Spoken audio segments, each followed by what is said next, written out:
May I ask unanimous consent that the proceedings under the quorum call be dispensed with? Without objection.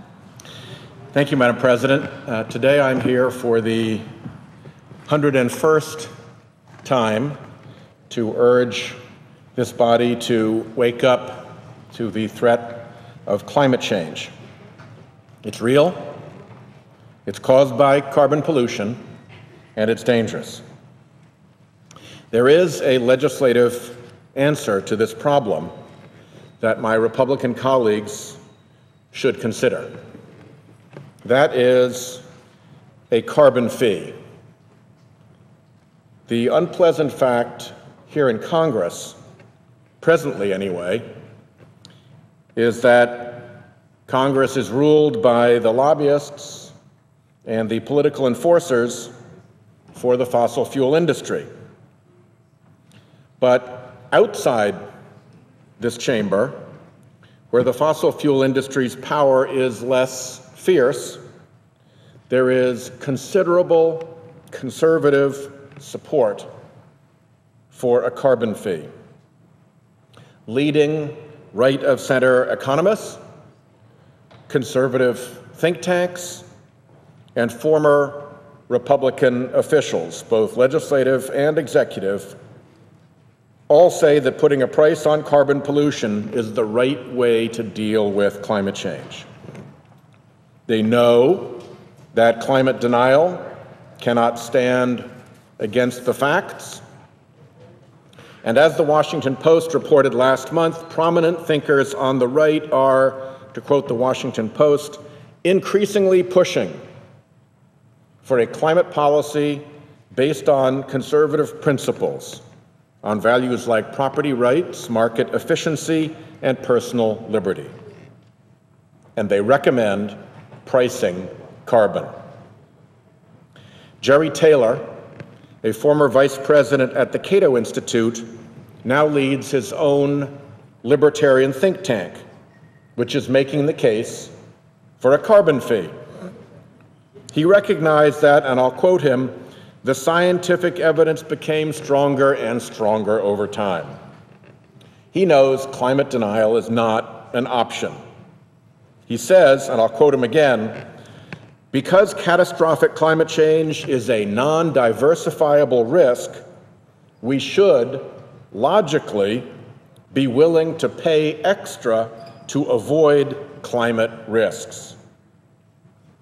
Taylor points out that hedging against terrible outcomes is what we expect in our financial markets. Why should we not do the same for climate change? Conservatives have also long agreed that government should prevent one group harming another. Conservative economist Milton Friedman still tops the reading lists of Republicans in Congress. Republican presidential hopefuls still invoke his name to show their free market bona fides. Asked about whether the government had any role to play in reducing pollution, Friedman said, "There's always a case for the government to do something about it, because there's always a case for the government to some extent when what two people do affects a third party."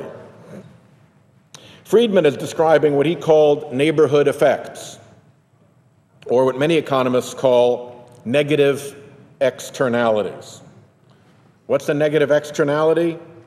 When two parties engage in a transaction and the result of that transaction is damage to a third party who did not consent to the arrangement, that is an externality. And when the consequence is harmful, it is a negative externality.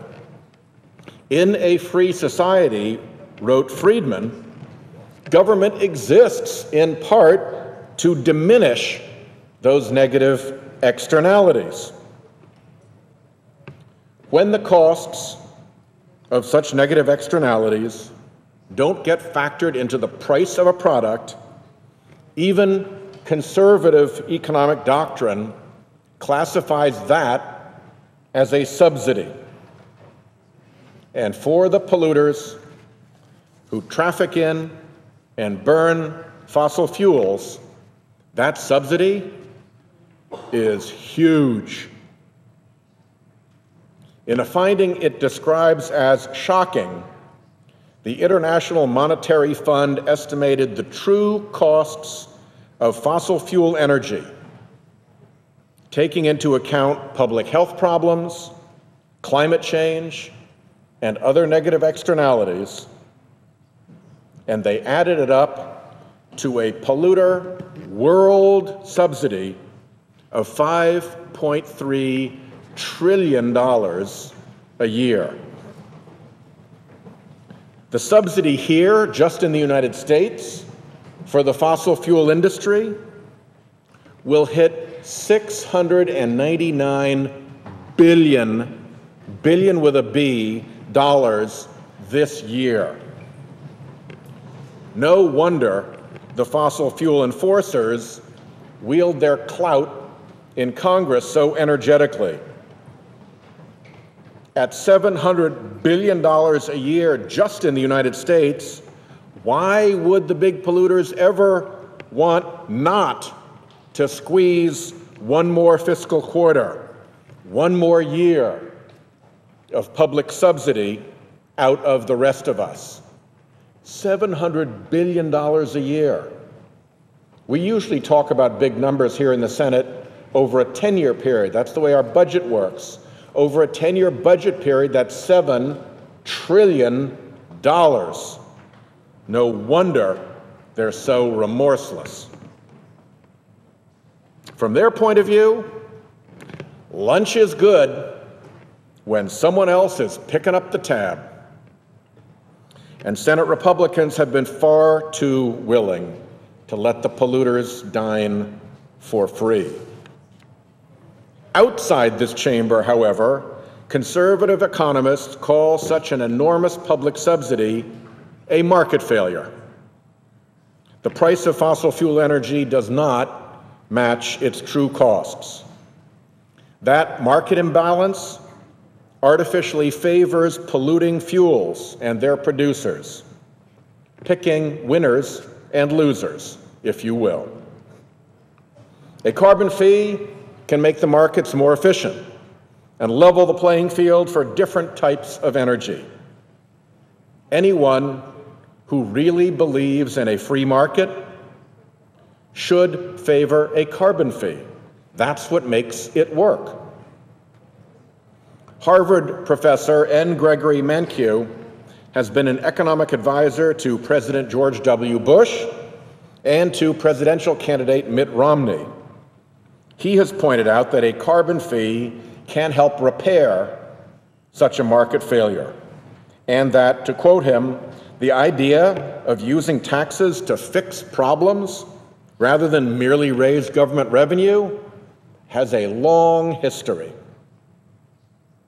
In a 2013 New York Times op-ed, former Republican EPA administrators Bill Ruckelshaus, Christine Todd Whitman, Lee Thomas, and William Riley wrote, "A market-based approach like a carbon tax would be the best path to reducing greenhouse gas emissions."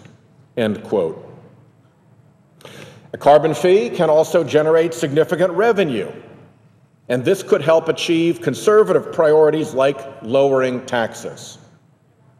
Art Laffer, one of the architects of President Reagan's economic plan, the popularizer of the famous Laffer curve, has looked at using a carbon tax to fund a payroll tax cut.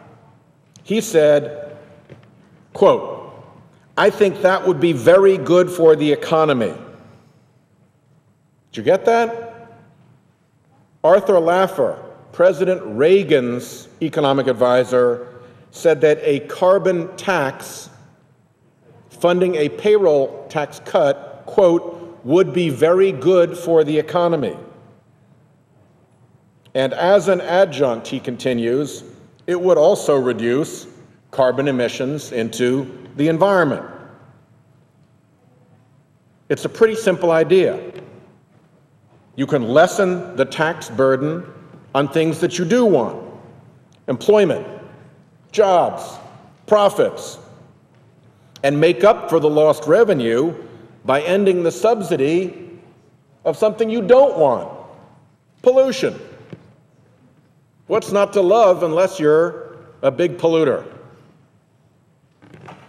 Dr. Erwin Stelzer, an editor at the Weekly Standard and director of economic policy studies at the conservative Hudson Institute, said that for a tax-swapping carbon fee, and I'll quote him, "conservative support would depend solely on a desire to get the economy growing faster by shifting the tax burden from good stuff like work to bad stuff like pollutants."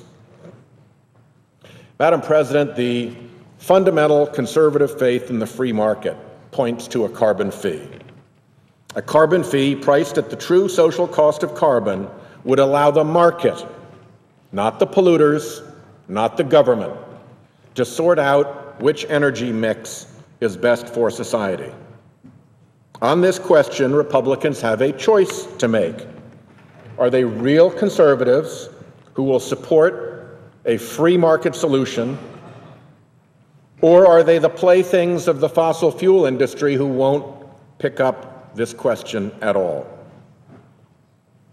Well, if you don't like picking winners and losers, then quit favoring fossil fuels to the tune of $700 billion a year just in America, and level the playing field with a good, conservative, deficit-neutral carbon fee.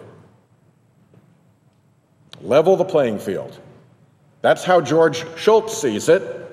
George Shultz was President Nixon's Treasury Secretary and President Reagan's Secretary of State.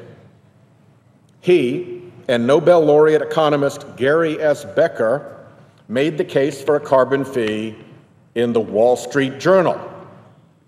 Quote, "Americans like to compete on a level playing field," they wrote.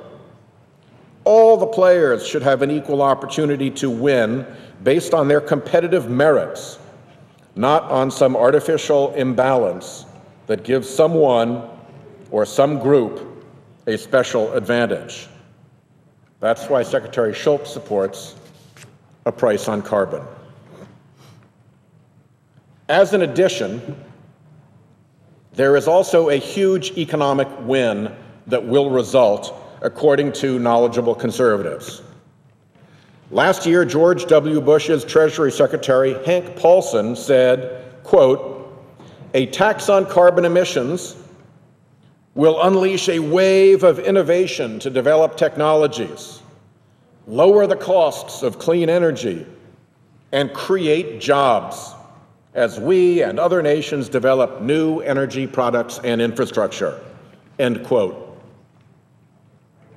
Former Republican Congressman Bob Inglis has become a leading conservative voice in the fight against climate change, and he specifically supports using a carbon fee.